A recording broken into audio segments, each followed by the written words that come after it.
My fiancée said, I'm going to my sister's bachelorette in Vegas for 5 days. Her sister wasn't even engaged. I said, have fun. Then I tracked her phone to her ex's beach house. When I showed up with her parents who paid for our wedding, I'm 33, an architect. My job is to design systems, buildings, workflows, support structures. I find problems, I analyze them, and I fix them. My life is built on logic. I thought my relationship was too. I was wrong. My fiancée, Anna, 30F, and I were supposed to get married in 3 months. A huge wedding, 150 guests, fancy hotel ballroom, the whole 9 yards. Now, let's be clear, I'm an architect, I make good money. But Anna, her family has money. Her father, Mr. R. Evans, is a partner at a major logistics firm. He's old school. He likes me, I think. He respects that I built my own firm. But he's traditional. He and Mrs. Evans insisted on paying for the wedding. All of it. It's our gift, Alex. It's what we do for our daughter. I was uncomfortable, but I agreed. The budget was, well, let's just say it was north of $100,000. This is all just context. The problem started last Tuesday. Anna came home from work. She does PR, and was unusually bubbly. Babe, guess what? She said, dropping her keys. Jenna's finally engaged. We're going to Vegas. Jenna is her younger sister, 28F. I was busy with some blueprints, so I just nodded. Oh, nice. To who? This guy Greg. He's a banker. It was super fast. Anyway, her bachelorette is next week. She wants to do 5 days, Wednesday to Sunday. Just the girls. I have to go. I stopped what I was doing. Something felt wrong. Jenna? Engaged? I just saw Jenna last weekend at her parents' barbecue. She spent 20 minutes complaining to me about how awful her last Hinge date was and how she was giving up on men for a while. And a 5-day bachelorette? For a super fast engagement? Wow, I said. That's really sudden. A 5-day bachelorette in Vegas sounds expensive. It is, she said, not missing a beat, but Daddy's paying for my flight and hotel. It's fine. She was already on her phone, looking at outfits. I didn't say anything else. I didn't accuse. I'm an architect. I don't guess. I confirm. I waited until she was in the shower. I texted Jenna. Hey Jenna. Anna told me the big news. Congrats on the engagement. A little nuts, she's already roped you into a Vegas bachelorette. Haha. My phone buzzed 5 minutes later. Jenna? What engagement? I'm not engaged. Greg the banker was a disaster. I ghosted him 2 weeks ago. And what Vegas trip? I'm in Cleveland for a regional sales meeting from Tuesday to Friday. Anna knows this. My blood went cold. It was a lie. A specific, elaborate, pre-planned lie. Anna came out of the bathroom, wrapped in a towel. Who are you texting? Just a client, I said. Hey, have fun in Vegas. Seriously. Sounds like you all deserve it. I will, she said, kissing me. You're the best. You'll be fine for a few days, right? I'll manage, I said. She left on Wednesday morning. I drove her to the airport. She was all smiles, wheeling her Vegas suitcase. I'll call you when I land, she chirped. I kissed her goodbye. Have fun. Be safe. I got home. I opened my laptop. We have Find My Phone enabled on our devices. We set it up years ago after she lost her phone at a concert. We never, ever used it to check up on each other. It was just a utility. Until now. A lie this big, it's not a white lie, it's a structural failure. I opened the app. Her phone was not at the airport. It was moving on the freeway heading south. The little Anna icon was driving down I-95. I watched it all day. It didn't stop in Vegas. It didn't stop at any airport. It kept going. South, south. At 8 p.m. it stopped. It stopped at a single point. An address in Wilmington, North Carolina. I zoomed in. It was a beach house. My heart stopped. I knew that house. I knew that address. It was Liam's house. Liam, her psycho ex from college. The one she swore she was over. The one she promised me she hadn't spoken to in 5 years. The one her parents hated. She had been lying to me for months, maybe years. I sat there for an hour in the dark. I didn't break anything. I didn't yell. I just analyzed. The lie wasn't just to me. She was lying to her parents. She was letting them spend a 6-figure sum on a wedding, a public declaration of our life, while she was shacked up with her ex-boyfriend in a beach house. This wasn't just a betrayal. This was fraud. I picked up my phone. I didn't call her. I didn't call Liam. I called the one person who had just as much, if not more, skin in the game as I did. Mr. Evans? It's Alex. I'm sorry to call this late, but we have a serious problem with our investment. Update 1. There's a specific kind of silence that lives on the other end of a phone call when you've just told a man his daughter is a liar. It's a heavy, cold silence. Alex, Mr. Evans said, his voice flat. Explain what you mean by investment. I mean the wedding, I said. And I mean Anna. Sir, she's not in Vegas and her sister is not engaged. Another long pause. My wife and I are at dinner. Meet me at my home office in 1 hour. He hung up. I drove to their house. It's a massive, old money estate. I was in my work clothes, probably had drywall dust on my pants. I didn't care. Mrs. Evans met me at the door. Her eyes were wide with worry. Alex, what is this? Is she hurt? She's not hurt, Mrs. Evans, I said.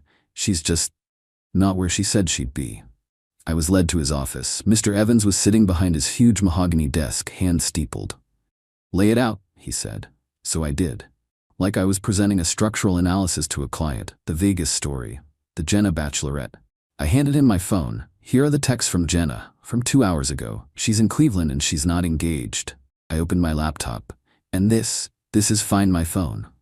That's Anna's location, right now. He stared at the map. He zoomed in on the address. Wilmington, he said. His voice was quiet. I know this address. You do? I asked. Mrs. Evans, who had been silent, suddenly gasped. Robert? No, it's not him, is it? After all these years? Mr. Evans just looked at me. Liam, the surfer, the one with no job. That's the one, I said. Mr. Evans stood up. He's a tall man. He looked at his wife, then at me. This is not a betrayal, Alex. This is a humiliation. She is humiliating my family. She is taking my money, and she is... He couldn't even say it. Mrs. Evans started to cry. But the deposits. The hotel, my friends. They've all booked flights. Janet, be quiet, he said, not unkindly. This is a business problem now. He looked at me. You didn't call her? No, sir. You didn't text her? No. You came to me. Good. He put on his jacket. What are you doing? Mrs. Evans asked. I'm getting in my car, he said. Alex, you're driving with me. Janet, you're coming too. You need to see this. You need to understand what we're dealing with. Tonight? I asked. Tonight. 20 minutes later, I was in the passenger seat of Mr. Evans's Mercedes S-Class driving south on I-95. Mrs. Evans was in the back, silent. It's a 5-hour drive from our city to Wilmington. We didn't play music. We just drove. We stopped once for gas and coffee. Mr. Evans bought me a black coffee. We'll get there around 4 a.m., he said. We'll get a hotel. We'll check the location. And in the morning, we will handle this. We pulled into a Marriott at 4:30 a.m. Get some sleep, Alex, Mr. Evans said, handing me a room key. We go at 10. I slept for 3 hours. It was the sleep of the dead. At 9:30 a.m., I met them in the lobby. Mr. Evans was in a pressed polo shirt. Mrs. Evans was wearing sunglasses, even inside. She looked like she hadn't slept at all. I checked the location, I said, holding up my phone. She's still there. Good, Mr. Evans said. Let's go. We drove to the beach house. It was a beautiful sunny North Carolina morning. Birds were chirping. The ocean was sparkling. It felt wrong. We parked down the street. Her car is in the driveway, I said, pointing to her white BMW. And I assume the truck is his. Let's walk, Mr. Evans said. The three of us, a very strange little parade, walked up the sunny driveway. My heart was pounding so hard I could feel it in my teeth. Mrs. Evans was holding my arm. I wasn't sure if it was for her support or mine. Mr. Evans didn't knock. He just walked in. The front door was unlocked. Update 2. The house was one of those open-concept beach places. Living room, kitchen, all one big room. And they were in it. Anna and Liam. They were at the kitchen island, drinking coffee. She was wearing his plaid robe. He was in swim trunks. They were laughing. She was mid-laugh when she looked up and saw us. Me, her mother, her father, standing in the doorway. I've been an architect for 10 years. I have seen support beams crack. I have seen foundations fail. I have never ever seen a human face collapse like that.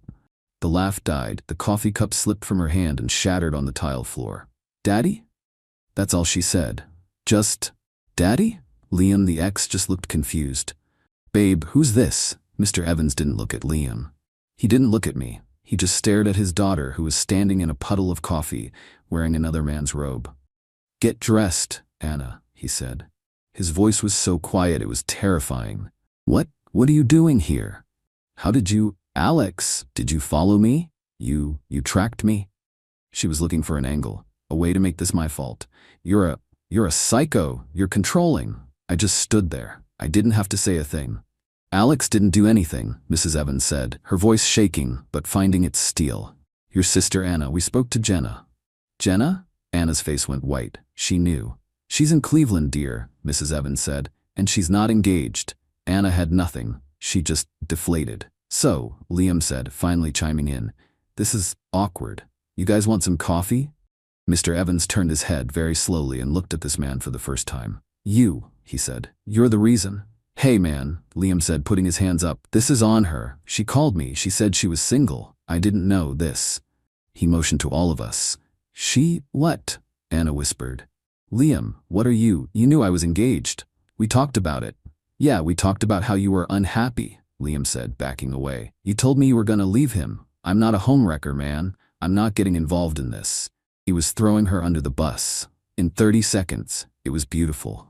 This is not what it looks like." Anna was crying now hysterically. "Daddy, please, he means nothing. It was a mistake, a final fling before the wedding."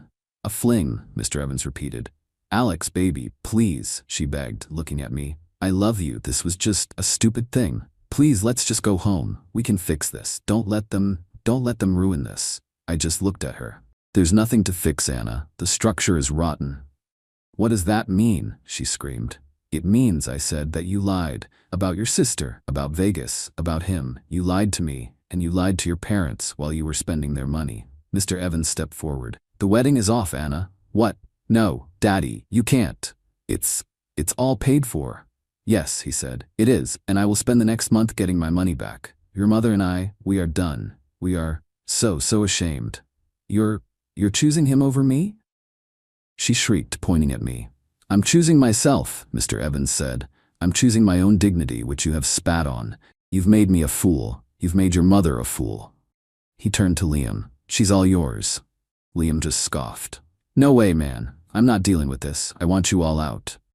He pointed at Anna. "You too, get your stuff. This is too much drama for me." Anna just crumpled. She fell onto the floor in the coffee in the robe and just sobbed. "But I have nowhere to go," she cried. "You drove me here." Liam looked at her. "That's not my problem." I looked at Mr. Evans. He looked at me. "Alex," he said, "let's go." We turned. The three of us. "Wait," Anna screamed.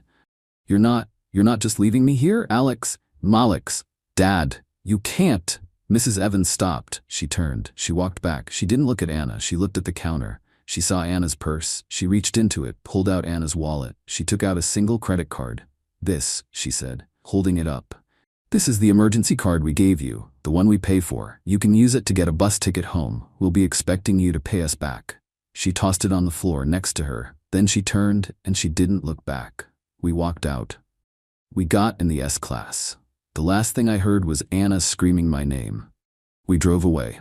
Final update. It's been 4 months. The drive home was surreal. Mrs. Evans cried for the first hour. Mr. Evans was silent. I broke the silence. "Sir, I'm going to put together a spreadsheet of all the vendors. The ones I've paid for, the ones you've paid for. We need to start damage control." Mr. Evans actually looked over at me and smiled. A tiny, grim smile. "You're a good man, Alex. You really are." The next week was a new kind of hell, but a productive one. Mr. Evans and I became a team. We were the demolition crew. We sat in his office on a speakerphone for 2 solid days. "Hello, Fancy Flowers? This is Robert Evans. We're canceling the wedding." "Yes, why?" "My daughter decided to defraud my family. We will be disputing the deposit, thank you." "Hello, Grand Hotel? We're canceling the ballroom." "Yes, keep the deposit, I don't care, thank you." We managed to save about $60,000 of the $100K. The rest was just gone. Mr. Evans wrote me a personal check for every single deposit I had put down myself, without me even asking. Anna's story did not end well. She did not take the bus. She apparently called her sister Jenna from Wilmington, crying, begging. Jenna, who was just getting back from her actual work trip to Cleveland, was confused, but she loved her sister. She drove the 5 hours, picked Anna up from a cheap motel. Liam had in fact kicked her out and drove her home. Anna tried to go to our apartment. The locks were already changed. She had to go to her parents' house. Her welcome home was not what she expected. Mr. Evans, I learned, had called a family meeting. Anna, Jenna, him and his wife. He laid it all out. The lies, the cost, the humiliation. Then he fired Anna. He took her off the family credit cards. He took back the BMW, which he owned. He told her she had 30 days to live in their house rent-free and find a job. After that, she was paying them rent. Jenna, furious about being used as an alibi, apparently told Anna she was disgusted by her and they haven't spoken since. But the best part? The receipt I didn't even know I needed? Anna, in her infinite wisdom, tried to play the victim on social media. She posted a long, vague story. Sometimes the people you trust most betray you. My fiancé was a controlling, psychotic, manipulative man who stalked me and turned my entire family against me. I'm broken, but I'll heal. It was a bold move. It lasted 12 minutes. Her own sister, Jenna, commented on the post. He stalked you? Or you lied to him and said you were at my bachelorette party? The one I wasn't having because I'm not engaged? The one you were supposed to be at while you were in Wilmington with Liam? Stop lying, Anna. You're not the victim here. The internet, as they say, is forever. Jenna's comment got screenshotted by everyone. Anna's entire social circle saw it. She deleted the post and her entire account. She lost her PR job about a week later. Turns out, clients don't like it when their PR rep is the center of a massive public, family imploding scandal. I'm living my life. I'm focusing on my firm. I've been designing a lot. It's quiet. Mr. Evans and I were weirdly friends. We get lunch once a month. We talk about logistics and buildings and the stock market. We never, ever talk about his daughter. Last week he called me. Alex, he said. I'm thinking of building a new headquarters for the East Coast. I want your firm to design it. I just sat there. I like the way you work, son, he said. You're logical. You see the full picture. You're not afraid to tell me the foundation is rotten. I started the blueprints yesterday. I got a text from Anna from a new number last night. I hope you're happy. You've ruined my life. You've ruined everything. I just blocked the number. She's right. I am happy. I'm free. And I'm about to build the biggest project